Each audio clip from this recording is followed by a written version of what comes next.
Hello dear learners. तो कैसे हैं आप सभी? उम्मीद करता हूँ आप सभी अच्छे होंगे। तो आज हम शुरुआत करेंगे with our topic accounts receivable in business. अब अकाउंट्स रिसीवेबल क्या होता है, अकाउंट्स रिसीवेबल का इम्पैक्ट क्या होता है, अकाउंट्स रिसीवेबल किस तरीके से किया जाता है, उसके लिए क्या चैलेंजेस फेस करने पड़ते हैं, ये सारी चीजें आज हम इस वीडियो में देखेंगे। तो सबसे पहले हमारे सामने क्वेश्चन आता है, what is accounts receivable. Accounts receivable actual में होता क्या है? तो डेफिनेशन है हमारे पास, accounts receivable refers to the amount of money a business is owed by its customers. Owed मतलब बिजनेस को रिसीव करना है। बिजनेसेस ने उन पैसों के बदले गुड्स या सर्विसेज कस्टमर्स को ऑफर की है जो क्रेडिट बेसिस पर है, एंड जब वो कस्टमर्स उन पैसों को पे कर देंगे तो उनके अकाउंट्स को टैली कर दिया जाएगा। और गुड्स और services delivered but not yet paid for, तो जो गुड्स एंड सर्विसेज की डिलीवरी थी वो दे दी जा चुकी है कस्टमर्स को, एंड एक क्रेडिट पीरियड के लिए उन्हें समय दिया गया है ताकि वो उस समय में वो पेमेंट कर सके। इसे ही हम कहते हैं accounts receivable. Key point, it is recorded as an asset on the balance sheet because it represents future cash in flow. Balance sheet में असेट साइड पर ही रिकॉर्ड किया जाता है अकाउंट्स रिसीवेबल को। क्यों? क्योंकि वो जो पैसा है वो आपके लिए हमेशा आने ही वाला है। अब वो आने वाला इसलिए है क्योंकि उसके बदले के जो गुड्स एंड सर्विसेज है वो हम डिलीवर कर चुके हैं, वो हम उस कस्टमर को प्रोवाइड कर चुके हैं। फिर आता है हमारे पास, why are accounts receivable important. अब अकाउंट्स रिसीवेबल इंपॉर्टेंट क्यों होता है, बिजनेस में उसका क्या रोल प्ले होता है वो हम जानेंगे।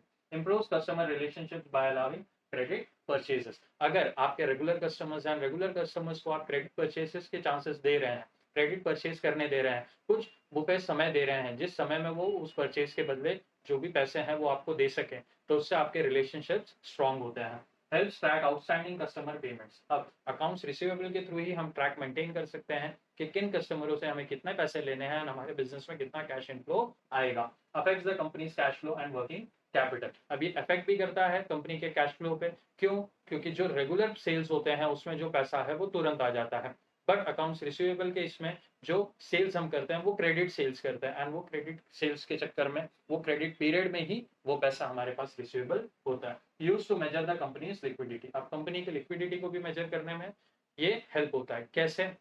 कि जब भी हमें लिक्विफाई करना है असेट्स या हमें कैश की जरूरत है तो अकाउंट्स रिसीवेबल के कैश फ्लो हम यूटिलाइज कर सकते हैं हमारे बिजनेस के ऑपरेशंस एंड अदर नीड्स के लिए। रियल लाइफ एग्जांपल है, example one, retail store ABC electronics sales TV to customer for 50,000 on 15 days credit. तो एबीसी इलेक्ट्रॉनिक्स है, वो 50,000 का टेलीविजन सेल कर रहा है एक कस्टमर को क्रेडिट पर। कितने दिन के क्रेडिट के लिए? 15 डेज के। Until the customer page 50,000 is listed in ABCs account receivable. तो जब तक कस्टमर उन्हें 50,000 पे नहीं करेगा तब तक वो 50,000 का अमाउंट बिजनेस में एबीसी लिमिटेड में बेसिकली लिखा जाएगा अकाउंट्स रिसीवेबल में। फिर आता है हमारे पास example two, freelance services. A freelance graphic designer completes a logo design for 10,000। The client promises to pay in 30 days. अब फ्रीलांस ग्राफिक डिजाइनर है, फ्रीलांसर ने एक लोगो बनाया है जिसकी वैल्यूएशन है 10,000 रुपीज। अब वो 10,000 रुपीज वो क्लाइंट प्रॉमिस करते हैं कि वो उन्हें 30 डेज में प्रोवाइड करेंगे। That 10,000 is accounts receivable for a freelancer. तो उस फ्रीलांसर के अकाउंट्स में बेसिकली वो अकाउंट्स रिसीवेबल में 10,000 रुपीज मेंशन करेगा जिसकी सर्विस की डिलीवरी वो दे चुका है, बट वो रिसीवेबल होगा उनको within 30 days of the credit period. फिर आता है हमारे पास, how accounts receivable works. Step by step flow. अब स्टेप बाय स्टेप हमें बताया गया है कि अकाउंट रिसीवेबल का ये जो कंसेप्ट है ये एक्चुअल बिजनेसेस में वर्क कैसे करता है। बिजनेस डिलीवर गुड्स और सर्विसेज। तो बिजनेस का काम है कि वो गुड्स एंड सर्विसेज को डिलीवर करे मार्केट में और कस्टमर्स को। Invoice is issue to the customer. Invoice है, बिलिंग है, वो इशू कर दिया जाता है कस्टमर को कि आपके गुड्स एंड सर्विसेज आपको डिलीवर कर दिए जा चुके हैं, एंड इसके बदले ये उसका इनवॉइस है। Amount is recorded as accounts receivable. वो पर्टिकुलर सेल्स जो है वो क्रेडिट पर किया गया है इसलिए वो अकाउंट बिजनेस में रिकॉर्ड किया जाता है अकाउंट रिसीवेबल के नाम पे। Customer page after credit period. अब जो भी क्रेडिट पीरियड होगा उसके बाद कस्टमर पेमेंट करता है, वो पेमेंट बिजनेस में रिसीव हो जाता है। Amount is remove from receivable and recorded as cash. अब वो अमाउंट रिसीवेबल से हटा दिया जाता है, अगर कैश में आया है तो वो कैश में लिख दिया जाता है, अगर बैंक में ट्रांसफर किया गया है तो वो बैंक बैलेंस में रिफ्लेक्ट कर दिया जाता है। Risk and challenges, bad debts. सबसे बड़े रिस्क एंड चैलेंजेस क्या फेस करने पड़ सकते हैं बिजनेस को फॉर अकाउंट रिसीवेबल, वो हमारे सामने दिया गया है। सबसे पहला रिस्क आता है, सम कस्टमर्स में नॉट पे। तो बैड डेट्स जो होता है, जो कस्टमर्स हमें हमारे पेमेंट नहीं करते, बिजनेसेस को जो पेमेंट होते हैं वो कंप्लीट पेमेंट नहीं करते या पार्शियल पेमेंट करते हैं जिसके कारण कुछ पैसे हमेशा के लिए हमारे डूब जाते हैं। Delayed payments affects cash flow. अब डिलेड पेमेंट्स में क्या हो सकता है, जहां 15 डेज का क्रेडिट पीरियड दिया गया था, कस्टमर 30 डेज या 45 डेज के बाद पे कर रहे हैं, तो इसके कारण जो पैसा रिसीवेबल था जो आगे कैश फ्लो में काम आने वाला था वो डिस्टर्ब हो जाता है एंड उसके कारण कैश फ्लो का डिस्टर्बेंसेस भी हमें देखने मिलता है। Credit policy issues, loose policies can increase account receivable but also risk. अब लूज पॉलिसीज होंगी जहां पर मेंशन किया जाएगा कि अगर आप इतने समय में पे नहीं कर रहे हैं तो आपको इंटरेस्ट पे करना पड़ेगा, तो कस्टमर्स उस पर भी तैयार हो जाते हैं कि हम अभी पे नहीं कर सकते, हम आगे आपको इंटरेस्ट के साथ पैसे दे देंगे, बट उस इंस्टेंट पर आपके पास पैसा रिसीवेबल नहीं होगा।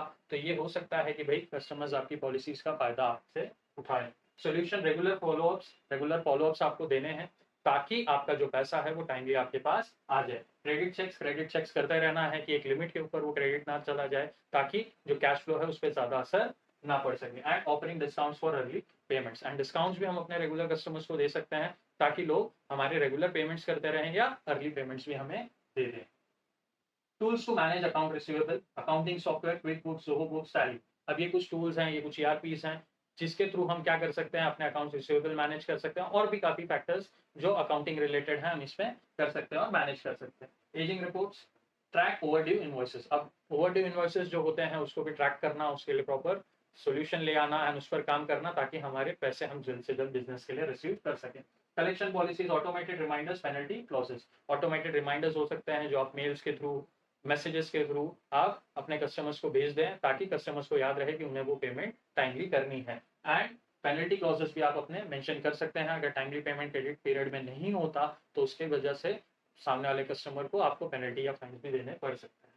फिर आता है हमारे पास summary, accounts receivable is equal to money customers owe the business. तो अकाउंट्स रिसीवेबल वही होता है जो पैसे कस्टमर्स ओव करते हैं, कस्टमर्स को देना होता है बिजनेस को, एंड वो क्रेडिट सेल्स के थ्रू अपने लिए डिलीवर करा सकते हैं गुड्स एंड सर्विसेज को एंड उसे कंज्यूम भी कर सकते हैं। Helps in sales growth but needs to be manage carefully. अब ये सेल्स वॉल्यूम भले बढ़ा देता है बट इसका मैनेजमेंट करना बहुत ही ज्यादा इंपॉर्टेंट होता है, सही तरीके से होता है, क्योंकि अगर आपने सही तरीके से इसे मैनेज नहीं किया तो आपको बहुत सारे बैड डेट्स फेस करने पड़ सकते हैं। बैड डेट्स हो सकते हैं, डिलेड पेमेंट्स हो सकते हैं, या पॉलिसी में कुछ ऐसे क्लॉजेस हो सकते हैं जिससे कस्टमर्स आपके अगेंस्ट या अपने पेमेंट्स को डिले करने में अपने लिए यूज करें। Essential for assessing financial health, तो इसी के थ्रू हम देख सकते हैं कि फाइनेंशियल हेल्थ ऑफ बिजनेस भी क्या है, बिजनेस कैसा परफॉर्म कर रहा है, उसके कस्टमर्स टाइमली पेमेंट कर रहे हैं या नहीं कर रहे हैं, एंड मार्केट में बिजनेस के परफॉर्मेंस एनहांस कितने लेवल पर हो रहे हैं। तो this was all about accounts receivable.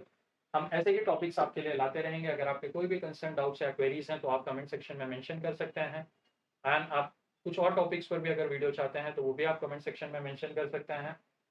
Till then do like, share, comment and subscribe the channel. अपना ख्याल रखें, अपनी फैमिली का भी ख्याल रखें। Thank you.